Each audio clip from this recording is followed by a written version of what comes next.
Hello guys, तो आज हम the world strongest teacher Yujiro हानमा के सन बाकी हानमा से रिलेटेड हमारे थॉट शेयर करेंगे। सो सिंस हिज बर्थ बाकी हानमा ट्रेनिंग कर रहा है ताकि वो एक दिन अपने फादर यूजिरो हानमा को सरपास कर पाए एंड अपने फादर का लव अर्न कर पाए। And Baki's mother Emi Akezawa ये मेक श्योर रखती है कि बाकी के पास मोस्ट एडवांस इक्विपमेंट हो and throughout his life Baki's mother provided him with the best martial art teachers, personal gym trainers and sports equipments जो वो पैसे से खरीद के बाकी को दे सकती थी।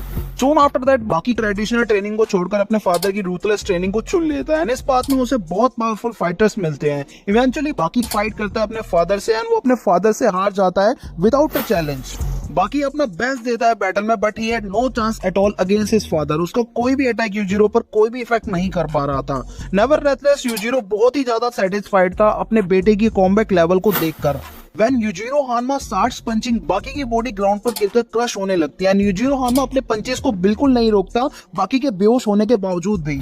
When बाकी is almost killed by his father, Emi लड़ाई के बीच में आ जाती है। For the first time she defend his son and Yujiro पर अपनी फिस्ट से अटैक कर देती है और यूजिरो के पंचेस को रोक देती है।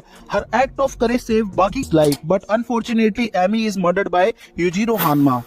यूजिरो एमी को शाबाशी देता है और बाद में उसकी स्पाइन को ब्रेक करके उसे मार देता है। After his mother's death Baki decide to go on the long journey to meet powerful peoples to fight और वो कसम खाता है कि एक दिन वो अपने फादर को डिफीट करेगा। So being the son of the Yujiro Hanma, Baki is no doubt very strong and just like his father, बाकी के पास भी डीमन बैक है जो बाकी को फाइट में अनफेयर एडवांटेज दे देती है।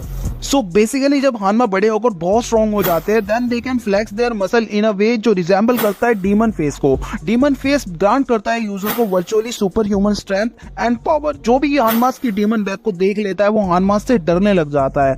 Only the 3 members of the Hanma family जो अभी तक शोन हुए हैं जो मैनिफेस्ट करते हैं डीमन फेस को अपनी बैक पर। First one is Yujiro हानमा, second one is Yujiro हानमा and the third one is बाकी हानमा हिमसेल्फ। सिर्फ एक ही हानमा है जिसके पास डीमन बैक नहीं है, वो है जैक हानमा एंड ये कंफर्म नहीं है if he is capable of getting demon back और नॉट। जो भी यूजर डीमन बैक को मैनिफेस्ट करता है उसकी strength, speed, endurance and durability सब मल्टीप्लाइड होकर बहुत ज्यादा हो जाती है। So Demon Back has come to aid of the Hanmas many times, like Yujiro in particular जिसे इसकी एडवांटेज लेना बहुत पसंद है, जिसका यूज वो मोस्टली पावरफुल यूजर्स के सामने ही करता है, लाइक डोको रोची and Kaku Kayo.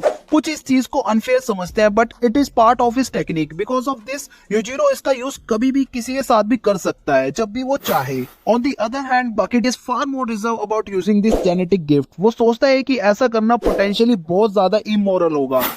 He only uses full potential of this technique only couple of times. First time जब उसकी फाइट हुई थी जैक हानमा के साथ in the underground arena and then again in his battle against his father and also he showed his demon back in fight with Biscuit Olivia. But ये confirm नहीं है कि उसने अपनी demon back का यूज ओलिविया को हराने के लिए करा था या नहीं। But unfortunately no one has demon back in real life. ये मैटर नहीं करता है कितनी टोन और मस्कुलर बॉडी है किसी की भी। It is anatomically impossible because muscles को ऐसा फेस फॉर्म करना पड़ेगा जो एग्जिस्ट ही नहीं करता। सो अदर देन दी बकेट डीमन बैक, बकेट के पास एक बहुत ही यूनिक ब्रेन भी है जो बिल्कुल एक डीमन फेस की तरह ही लगता है and no one other than him in this series shown to have brain like this, not even his father and grandfather. Doctor Kureha की जब बाकी से बात होती है तब बाकी डॉक्टर को अपना मेडिकल चेकअप करने को कहता है। After his fight against Pickle Kureha Baki को उसका हेड एग्जामिन करवाने की एडवाइस देता है बिकॉज उसका ऐसा सोचना था कि 18 साल के लड़के को इतनी हार्श लाइफ नहीं बितानी चाहिए। Baki agrees to this request and वो कुरेहा से अपना हेड एग्जामिन करवाता है। Later the doctor is very surprised by seeing Baki test results because जो उसने देखा उसे उस पर यकीन नहीं हो रहा था। वो देखता है कि बाकी हानमा का जो ब्रेन है वो कम्प्लीटली डिफरेंट है फ्रॉम एनीथिंग जो भी ब्रेन आज तक उसने देखा है इन हिज एंटायर लाइफ।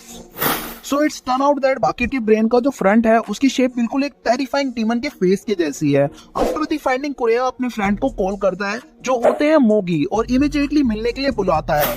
मोगी एक बहुत ही रेनाउंड न्यूरोलॉजिस्ट होते हैं जापान में and there is no one better than him to analyze this case. So Mogi accept the request, लेकिन जब वो डॉक्टर के पास पहुंचते हैं एंड जो देखते हैं उसे देखकर वो कम्प्लीटली शॉक हो जाते हैं और स्पीचलेस रह जाते हैं। मोगी कहता है कि श्योरली जो भी इस ब्रेन का ओनर है वो बहुत ही स्ट्रॉन्ग होगा एंड यह मोगी की इस स्टेटमेंट पर अपनी हामी भरता है। So neither the two specialists could say exactly why Baki's brain had taken the form of demon. However, based on this, जो भी हमने अभी तक देखा है, we can predict the couple of things. First theory जो कहती है जो हानमा फैमिली है वो अपना डीमन ब्रेन एक्टिवेट कर लेते हैं from the moment they are born. This can be post after analysing the birth of Yujiro Hanma, because जब यूजिरो हानमा का जन्म हुआ था, even as a baby Yujiro Hanma manage to communicate telepathically with women, जिसने उसकी mother की मदद करी थी उसे जन्म देने में। Yujiro even gives order to his mother to carry and feed him, and ये एक एक्सक्लूसिव एबिलिटी हो सकती है डीमन ब्रेन की। So if Yujiro Hanma is born with this ability, it is possible that कि बाकी ने भी इस एबिलिटी को जन्म से ही इनहेरिट किया हुआ है। सेकंड प्लेस जहां बाकी ने इस पावर को अवेकन किया था वो था अंडरग्राउंड एरिना टूर्नामेंट में। At that point of story we saw Baki more serious and thirsty for victory. So perhaps Baki ने अपने ब्रदर जैक हानमा के साथ फाइट में अपनी डीमन बैग को एक्टिवेट किया था, तो ये पॉसिबल है कि उसने उस मोमेंट पर अपने डीमन ब्रेन को भी एक्टिवेट किया होगा। Another moment where Baki unleashed this power would be when Yujiro Hanma killed his mother. However, उस वक्त बाकी किसी भी तरह की एबिलिटी शो नहीं करता, सो ये हो सकता है कि उसने अपना डीमन ब्रेन एक्टिवेट ना किया हो। We keep in mind that demon brain would be kind of catalyst. इसका ये मतलब है कि बाकी के ब्रेन की पावर का कोई भी लेना देना नहीं है उसकी बॉडी के साथ, such as more muscle mass और physical endurance. The first ability जो demon brain बाकी को देता है वो है to ignore reaction time. By this I mean that बाकी की फाइट्स में जो मूवमेंट होती है वो इतनी तेज होती है कि वो किसी के आई के रीच से ही बाहर है, एंड वो अपने अपोनेंट को नॉकआउट भी कर देता है बिना उन्हें पता लगे कि असल में हुआ क्या है।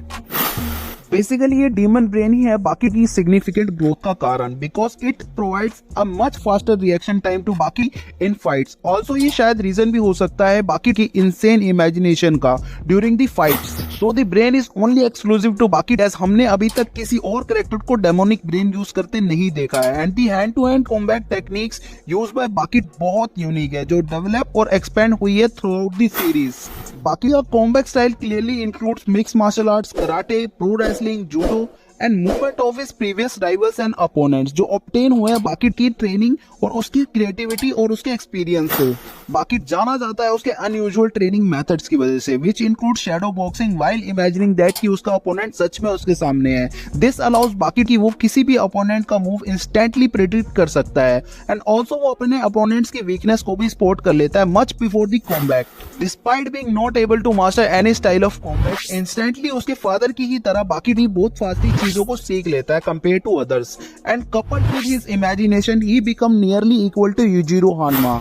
बाकी की स्ट्रेंथ कॉन्स्टेंटली ग्रो होती है throughout the series. At the start of anime Baki जब 13 साल का होता है, he was able to defeat 100 thugs by himself, and जब वो हनायामा को कन्फ्रंट करता है तब वो काफी सारे मैंस को एफर्टलेसली ओवरपावर कर देता है जो उसको होल्ड करने का ट्राई कर रहे होते हैं। विद 13 ईयर ओल्ड बाकी जो हनायामा के पंचेस को बियर कर पा रहा था, जबकि हनायामा के पंचेस इतने स्ट्रॉन्ग है कि वो किसी भी चीज को ब्रेक कर दे, एंड वो 350 पाउंड के हनायामा को पुश भी कर पा रहा था 30 मीटर्स अवे विद सिंगल पंच।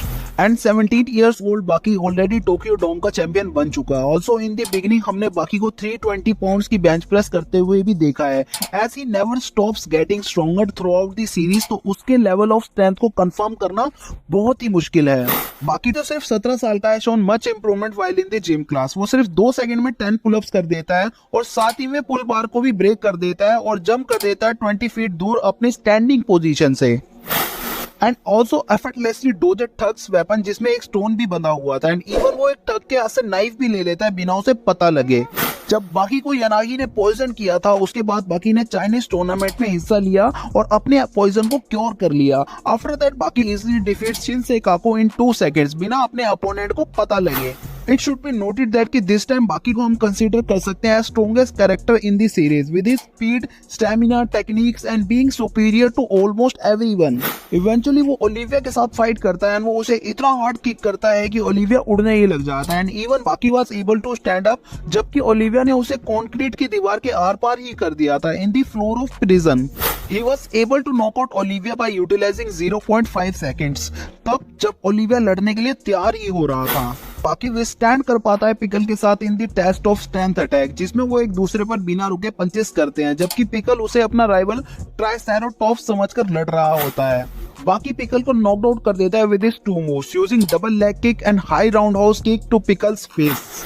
बाकी डेमोन्स्ट्रेट करता है उसकी जीनियस प्रोएस को by knocking out Pickle by gently tapping his chin. Also Baki demonstrate करता है अपने 5 एनिमल्स मार्शल आर्ट को by combining all of dinosaur styles और इल्यूजन क्रिएट कर देता है जिससे पिकल को लगे कि वो डायनासोर से ज्यादा डेंजरस है। Close to the end of fight Baki manage कर पाता है अपनी स्पीड को पिकल के साथ और पिकल को फाइट में पुश भी कर देता है। बाकी पिकल को चैलेंज करता है ऑल आउट फाइट में बट लूज कर जाता है फाइट को क्योंकि पिकल जुजुत्सु टेक्निक को यूज करता है जो बहुत ही अनएक्सपेक्टेड था and come as a surprise from primitive man. But even though Baki lost this fight फिर भी पिकल उससे डरकर साइड में बैठ जाता है। At this point, we can safely assume that बाकी जो possibly second strongest character है in the series. However, बाकी अभी भी काफी inferior है यूजिरो से until बाकी's demon back had activated. जब बाकी की डीमन बैक अपीयर होती है देन ही was shown to be powerful enough कि वो यूजिरो को फाइट में एक्चुअली हर्ट कर पा रहा था एंड दिस वाज समथिंग जो किसी भी कैरेक्टर ने अभी तक यूजिरो के साथ नहीं किया है। इन दी एंड बाकी एंड यूजिरो एक दूसरे को बिना रुके पंचेस करने लग जाते हैं although there is still difference between them. जहाँ यूजिरो रुक जाता है और बाकी को मारने देता है but after that Baki able नहीं होता फाइट करने के लिए due to injuries and exhaustion. However Yujiro admits in the end सिर्फ वो अब स्ट्रॉन्गेस्ट क्रीचर अलाइव नहीं है, अब बाकी भी वर्दी है यूजिरो को इक्वल कंसीडर करे जाने के बिकॉज बाकी अपने फादर को और भी ज्यादा एफर्ट लगाने और उसके लिए खाना बनाने के लिए फोर्स कर देता है। इट्स वेरी लाइकली दैट कि बाकी फ्यूचर में अपने फादर को सरपास कर देगा and become the strongest creature in the world and मुझे वो होने का बहुत ज्यादा वेट है। सो इस वीडियो को यहीं खत्म करते हैं, मिलते हैं आपसे अगली वीडियो में, तब तक के लिए thank you and good bye.